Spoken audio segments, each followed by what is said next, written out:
बड़ी खबर है, हमास और इजराइल की जंग की वजह से पश्चिम एशिया में गरमाए माहौल से जुड़ी ईरान ने गाजा में भयंकर जंग के बीच हमास का साथ छोड़ दिया। ये जानकारी ईरान के सुप्रीम लीडर के बड़े अधिकारियों ने दी और दावा किया कि ईरान ने गाजा में जंग के दौरान हमास के समर्थन में सेना उतारने से इनकार कर दिया। ईरान के अधिकारियों ने दावा किया कि इस बारे में 5 नवंबर को ईरान के सुप्रीम लीडर और हमास चीफ के बीच बात हुई थी,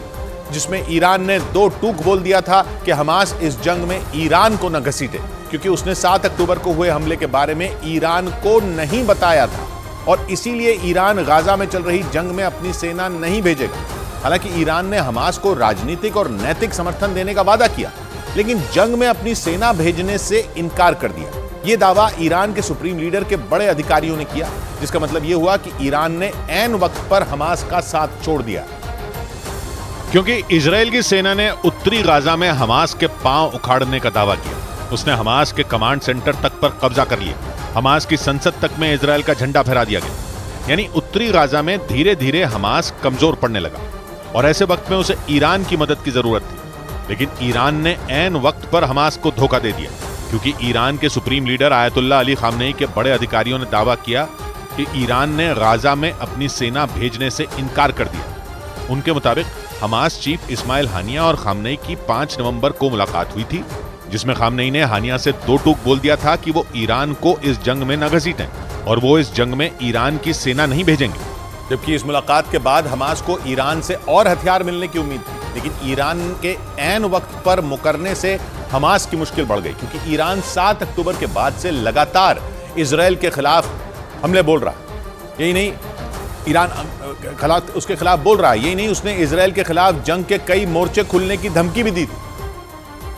लेकिन अचानक ईरान पलट गया, क्योंकि उसने गाजा की जंग से अपने हाथ पीछे खींच लिए और हमास को केवल राजनीतिक और नैतिक समर्थन देने का ऐलान किया। यह दावा ईरान के सुप्रीम लीडर के कुछ करीबी अधिकारियों ने किया। हमास चीफ और ईरान के सुप्रीम लीडर की 5 नवंबर को मुलाकात हुई और खबर आई कि हमास चीफ ने इस दौरान ईरान से हथियार मांगे थे। लेकिन ईरान ने हमास चीफ को ऐसा झटका दिया कि उसे इसकी उम्मीद भी नहीं रही होगी, क्योंकि 7 अक्टूबर के बाद से ईरान लगातार इजराइल के खिलाफ आग उगल रहा है। उसने इजराइल को जंग के अलग अलग मोर्चे खुलने की धमकी भी दी। लेकिन जंग के 40 दिन बीतने के बाद खबर आई कि ईरान ने हमास को अकेला छोड़ दिया और तर्क दिया कि हमास ने 7 अक्टूबर के हमले से पहले ईरान को जानकारी नहीं दी थी।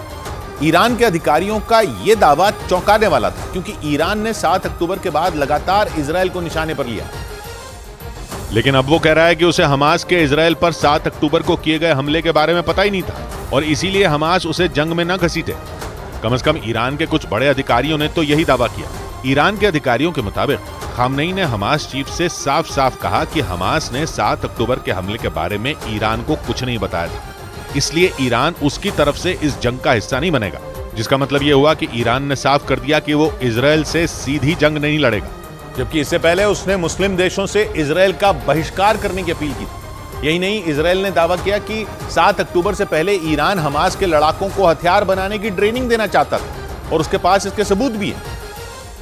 क्योंकि इजराइल के अधिकारियों ने दावा किया कि उसे हमास के लड़ाकों की ट्रेनिंग से जुड़े कुछ दस्तावेज मिले, जो गाजा के बाहर हमास के एक ट्रक में रखे कंप्यूटर में मौजूद थे। और उन्हीं दस्तावेजों के आधार पर इजराइल ने आरोप लगाया कि ईरान 7 अक्टूबर से पहले हमास के लड़ाकों को ट्रेनिंग देना चाहता था, जिसमें वो उन्हें हथियार बनाना भी सिखाने वाला था। यही नहीं, इजराइल ने दावा किया कि 7 अक्टूबर को हमास के जिन लड़ाकों ने दक्षिण इजराइल पर हमला किया था, उन्हें ट्रेनिंग ईरान में ही मिली। और इजराइल के इन दावों में अमेरिका ने भी उसका साथ दिया था, क्योंकि अमेरिका ने दावा किया था कि हमास के लड़ाकों ने हमले से करीब 1 महीने पहले ईरान में ट्रेनिंग ली थी। यह दावा अमेरिकी अखबार वॉल स्ट्रीट जर्नल ने किया था और अपनी रिपोर्ट में लिखा था कि हमास के लड़ाकों को ट्रेनिंग और फंडिंग दोनों ईरान से मिली थी।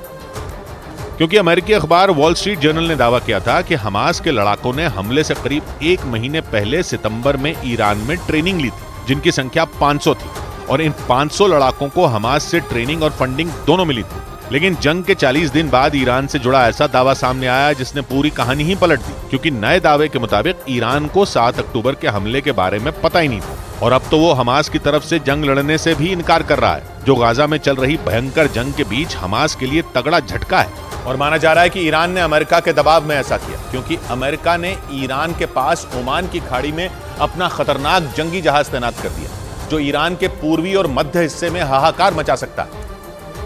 क्योंकि पश्चिमी मीडिया ने दावा किया कि अमेरिका का खतरनाक जंगी जहाज ईरान के पास ओमान की खाड़ी में पहुंच चुका है और ईरान की सीमा से केवल 300 किलोमीटर दूर खड़ा है। पश्चिमी मीडिया ने दावा किया कि ओमान की खाड़ी में तैनात अमेरिका के जंगी जहाज पर कई लड़ाकू विमान और मिसाइलें तैनात हैं, जो ईरान के पूर्वी और मध्य हिस्से को तबाह कर सकती हैं। इसके अलावा अमेरिका ने अपना एक जहाज साइप्रस के पास तैनात कर दिया। तो वहीं अमेरिका का B-1 बॉम्बर तुर्की के पास लाल सागर में तैनात कर दिया गया। मतलब ये कि लाल सागर और ओमान की खाड़ी में अमेरिका के जंगी जहाज पहुंच गए और ईरान को घेरने की तैयारी कर ली, क्योंकि ईरान की सीमा तुर्की से लगती है और फारस की खाड़ी और ओमान की खाड़ी तो ईरान की 1770 किलोमीटर लंबी दक्षिणी सीमा बनाती है, जहां अमेरिका के ताकतवर जंगी जहाज पहुंच चुके हैं। इसलिए यह माना जा रहा है कि ईरान की हमास की मदद करने से पीछे हटने की वजह अमेरिका का दबाव भी हो सकता है, क्योंकि अमेरिका लगातार इस कोशिश में है कि ईरान पश्चिम एशिया में इजरायल के खिलाफ खेमेबंदी को रोक दे। जिसका सबसे बड़ा उदाहरण अमेरिका के सैन फ्रांसिस्को में हुई शी जिनपिंग और जो बाइडेन की मुलाकात है, क्योंकि इजरायल के मीडिया ने दावा किया कि इस मुलाकात में अमेरिका ने खुलकर चीन से बोल दिया कि वो ईरान को पश्चिम एशिया का माहौल बिगाड़ने से रोके। इजरायल के मीडिया ने अमेरिका के एक अधिकारी के बयान के आधार पर शी जिनपिंग और बाइडेन की मुलाकात से जुड़ा ये दावा किया और जानकारी दी कि गाजा की जंग के मुद्दे पर बात करते हुए ज्यादातर समय शी जिनपिंग चुप थे, लेकिन बाइडेन ने उनसे दो टूक बोल दिया कि वो ईरान पर दबाव बनाए और उससे कहें कि ईरान इजरायल और हमास के झगड़े की आग में घी न डाले, क्योंकि पश्चिम एशिया में इजरायल के खिलाफ माहौल बनाने में जुटे ईरान के सिर पर चीन का ही हाथ है और गाजा में जंग शुरू होने के बाद उसने इजरायल का विरोध भी किया था। माना जा रहा है इसीलिए बाइडेन ने शी जिनपिंग से ईरान के बारे में बात की और चीन से कहा कि वो ईरान को समझाए, क्योंकि ईरान चीन के लिए पश्चिम एशिया में घुसने का जरिया है, जिसे उसने अपनी विस्तारवादी नीति का हिस्सा बनाया और ईरान ने चीन के प्लान का हिस्सा बनकर पश्चिम एशिया में मुस्लिम देशों वाला कार्ड खेल दिया। जो गाजा में जंग शुरू होते ही ऐसा चला कि पूरे पश्चिमी एशिया का माहौल अमेरिका के खिलाफ होने लगा, जिसके बाद अमेरिका ने भी पश्चिम एशिया में अपना दांव चला और ईरान को अपनी सेना की ताकत दिखानी शुरू कर दी। साथ ही उसने ईरान के पीछे रहकर गेम खेलने वाले चीन को भी बता दिया कि उसे पश्चिम एशिया में उसकी चाल की खबर है, जिसे फेल करने के लिए बाइडेन ने सीधा शी जिनपिंग से ही बात कर ली और सैन फ्रांसिस्को में मुलाकात के बाद गाजा जंग से जुड़ा बयान दे डाला। I have been deeply involved in moving on the hostage negotiation. Mildly hopeful. जिसका मतलब ये हुआ कि अमेरिका ने चीन के जरिए ईरान तक संदेश पहुंचा दिया और उस पर दबाव बनाना शुरू कर दिया। इसी बीच खबर आई कि ईरान ने हमास के समर्थन में गाजा में सेना उतारने से इनकार कर दिया, जिसके बाद लगने लगा कि ईरान दबाव में, क्योंकि पश्चिम एशिया में राज करने की उसकी हर चाल उल्टी पड़ती नजर आ रही।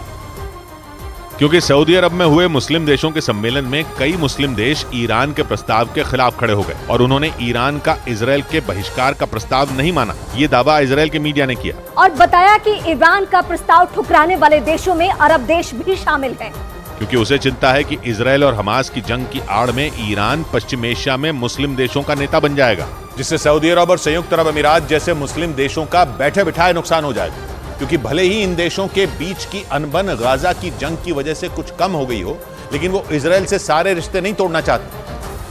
क्योंकि सऊदी अरब और संयुक्त अरब अमीरात जैसे मुस्लिम देशों के लिए इजरायल अमेरिका से रिश्ते बेहतर करने का जरिया है और इसलिए सऊदी अरब में हुए मुस्लिम देशों के सम्मेलन में उन्होंने इजरायल से बातचीत का रास्ता खुला होने का संकेत दिया। यानी ये देश अमेरिका और इजरायल से सीधी दुश्मनी नहीं करना चाहते और इसीलिए उन्होंने ईरान से एक तय दूरी बनाए रखी और संदेश दे दिया कि आंखें बंद करके ईरान की वो हर बात नहीं मानेंगे। यानी ईरान की चाल उल्टी पड़ने लगी और मुस्लिम देशों में फूट दिखी, जिसका मतलब ये हुआ कि अमेरिका का पश्चिम एशिया में ईरान को रोकने का प्लान कामयाब हो सकता है, जिसका संकेत भी मिला क्योंकि ईरान ने हमास का साथ देने से ही इनकार कर दिया। यही नहीं, हिजबुल्लाह भी इजरायल से सीधी जंग लड़ता नहीं दिख रहा। यानी जिन दो संगठनों के दम पर ईरान इजरायल को घेरना चाहता था वो बैकफुट पर आ गए। हमास की मदद करने से तो खुद ईरान ने ही इनकार कर दिया, जिसे उसका अमेरिकी दबाव में लिया गया फैसला माना गया।